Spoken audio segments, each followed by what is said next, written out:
Today, I'm going to be sharing 3 stories of hikers who set off into the wilderness but didn't make it out alive. When a hiker goes missing, there's usually a lot of unanswered questions about their fate. If the hiker is never located, these unanswered questions obviously remain. But if the hiker is located, a full picture of what happened usually presents itself. Usually.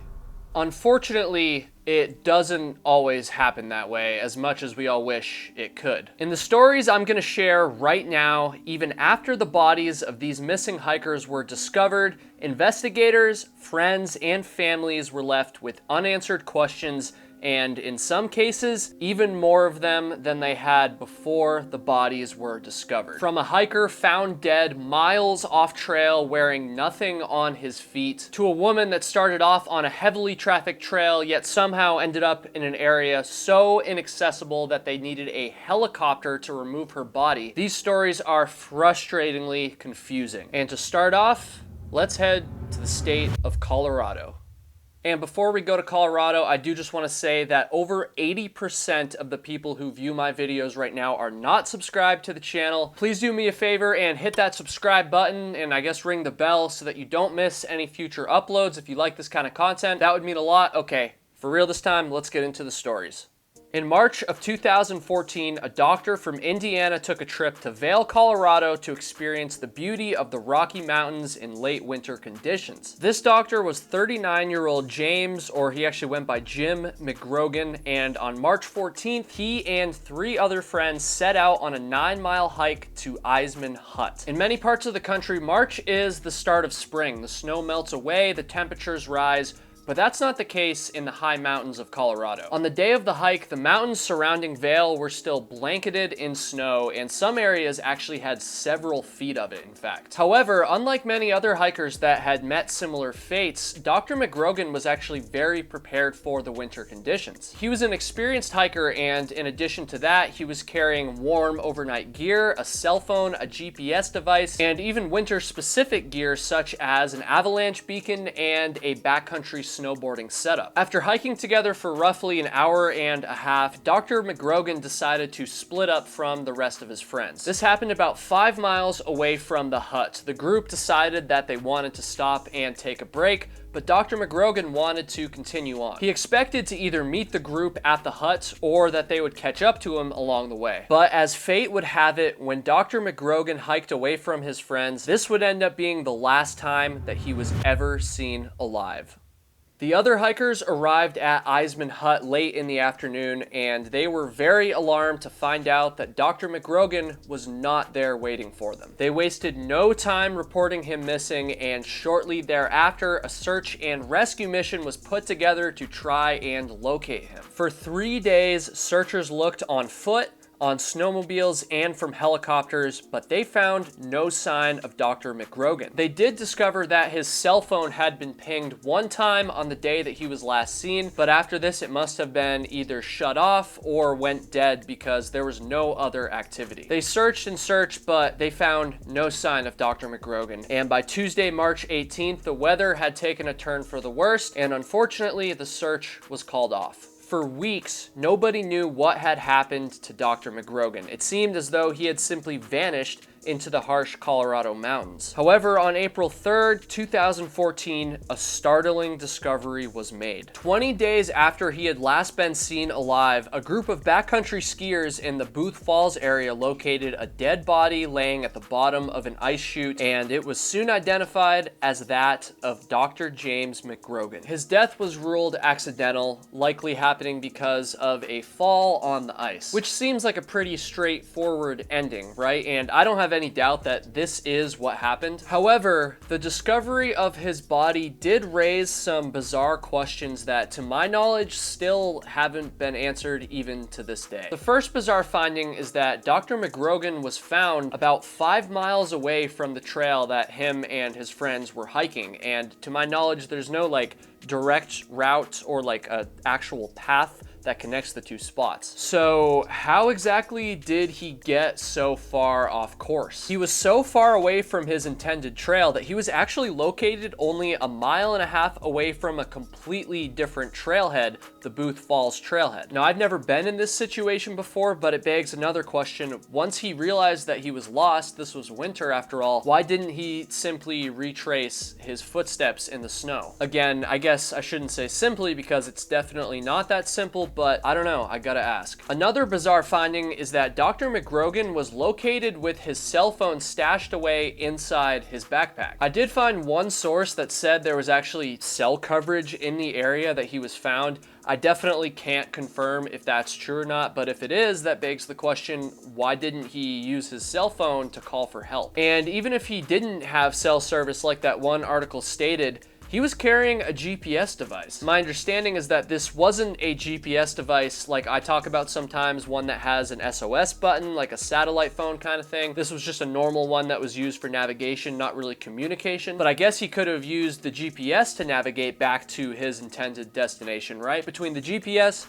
the cell phone, and his footprints in the snow that would have led him back to where he wanted to be, I'm just very confused about how he became so lost. Perhaps he was suffering from hypothermia or some sort of injury, or just panicking maybe, and he just wasn't thinking straight before he fell. But what's perhaps the most puzzling aspect of Dr. McGrogan's case is what he was and wasn't wearing when his body was discovered. Remember, he did have a backcountry snowboarding setup, aka a split board, and so when he was found, he was wearing a helmet, but he wasn't wearing gloves, a coat, or most bizarrely, anything on his feet. Searchers did locate his snowboard laying nearby after they discovered his body, but they never found his boots. So what the hell happened to his boots? I suppose they could have came off when he was falling, but then what are the odds that his gloves and his coat would have come off too? I guess it's possible, but I don't know, it just seems bizarre to me. And this next story is just as bizarre for a few very similar, but also very different reasons. On September 25th, 2018, 53-year-old Susan Clements went hiking in the Great Smoky Mountains National Park with her 20-year-old daughter. The pair were on Clements Dome, which sits right on the North Carolina-Tennessee border and is actually the highest point in the state of Tennessee. The Appalachian Trail runs right through here, and there's actually a road that leads right to the top of Clements Dome, meaning this is a very heavily trafficked, a very popular tourist destination. Even though it is a mountain, Clements Dome is about as populated as a mountaintop can possibly be. Clements and her daughter set out in the middle of the afternoon on the Forney Ridge Trail and intended to follow it all the way to the top of Andrews Bald, some 1.8 miles each way. This trail actually starts at the same parking lot that people use to access Clements Dome, which is only a short walk away from the parking lot. The pair reached the top of Andrews Bald and then turned around to hike back, and sometime shortly after turning around, the daughter decided that she would hike ahead of the mother because she wanted to quickly hike over to the top of Clements Dome right near the parking lot, and the mother didn't want to do that, I guess. The two agreed that they would simply just meet in the parking lot when they were done. It seems like a pretty easy plan, but unfortunately, Susan Clements never showed up. The daughter stuck to the plan. She waited there and waited there. She even hiked back on the Forney Ridge Trail to try and go look for her mother, but she never found her. And so eventually by 5 p.m. that evening, her daughter, probably horrified, reported her mother missing to the park rangers in Great Smoky Mountain National Park, and a search began immediately that evening. Park officials searched the area around Clements Dome and Andrews Bald throughout the night, and the next day they actually expanded the search in both manpower and intensity. They brought in 125 people, numerous search dogs, drones, and helicopters. Eventually, the Park Service even closed the popular road that goes up Clements Dome, and they set up a command post. Verizon even set up a temporary portable cell tower in the area to help searchers communicate. By the time 6 days had gone by, searchers had covered more than 500 miles of trail and searched more than 10 square miles of rugged off-trail terrain in grids. In addition to that, they had interviewed countless numbers of hikers who had been through the area, including those traveling on the Appalachian Trail. Despite all this effort, by the morning of October 2nd, 2018, no clues had been found. Clements' family did not speak to the media much during the search, although they did chime in one time and said Clements was a, quote, wonderful mother to 3 children. Then, later on in the day on October 2nd, everyone's worst fears were confirmed as true when the body of Susan Clements was discovered. Though this discovery did answer a lot of questions about what had happened, it also raised many as well, because the area that she was found in was, well, kind of bizarre, to be honest. Her body was discovered approximately 2 miles west of Clingman's Dome and approximately 3/4 of a mile south of the Appalachian Trail. And though that might not sound like a huge distance, keep in mind the terrain in this area is high in elevation and it's very thick, it's very dense, it's very hard to move through if you're not on a cleared out trail. In fact, the area that her body was discovered in was so dense and just so thick that they couldn't extract it on foot. They actually had to use a helicopter to fly in and come get it. So the place that her body was found in is actually quite bizarre, and I'm gonna open up Google Maps here and do a screen share with you guys so you can kind of see what I mean. So right here is the area that they would have parked, and so I'm gonna mark that, and then we know that her body was found about 2 miles away from there. So Andrews Bald is right down here. This is where they were hiking to, and so this would have been the route that they took. They were parking somewhere right around here. And so you'll notice for her to end up all the way over here, there's a good chance that she would have had to go off trail and then either cross this trail right here, which I believe this trail is called the Forney Creek Trail. And so she would have had to either cross this trail somehow, and I'm pretty sure she would have noticed it because it's very thick and dense, like I said up here. And if she had come out to a clearing that was another trail, she would have noticed it. Or I guess she would have hiked up further past that intersection and then got lost over here somewhere and then ended up there. Or maybe, I know there's an intersection here, maybe she followed the Forney Creek Trail for a little bit and then ended up lost on that trail and ended up there somehow. Although if she did make it to this intersection, I'm pretty sure, I found pictures of it online, I'm pretty sure that it's marked, and so she would have seen signs pointing her in the direction back towards Clingman's Dome. So I don't know why she would have gone this way. I don't know, it just really doesn't make sense to me. Let me know what you guys think in the comments. Park spokesman Juliana Campbell did say at the time that it's common for lost people to head downhill or towards water, and since Susan Clements was found down in a drainage downhill, it's possible that this was the logic that she was following. But the truth is, nobody really knows how or why she ended up exactly where she did, and honestly, we will probably never know. And there's another question out there that we will also probably never know the answer to, and that has to do with our next story, the story of James Nelson. On October 3rd, 2010, Chicago native James Nelson set out for a 5-day, 25-mile solo backpacking trip in Colorado's Holy Cross Wilderness. I will note here, this is actually the same exact county, although not the same mountain or area that our first story occurred in. James Nelson had never hiked in the area before, but he was considered an experienced backpacker. He traveled from Chicago all the way to the Fall Creek trailhead, where somebody snapped this photo of him right here, right before he began his hike. As you can see here, Nelson looks excited, and it certainly doesn't look as though he was unprepared gear-wise. But despite this, once he walked away from the Fall Creek trailhead, presumably just moments after that photo was taken, James Nelson was never seen alive again. In fact, almost 2 years went by before he was ever seen again. Period. When Nelson failed to return home from his hike, his fiancée reported him missing. The date was October 8th, 2010, and a search was quickly started. Despite Nelson being experienced and being pretty prepared for this hike,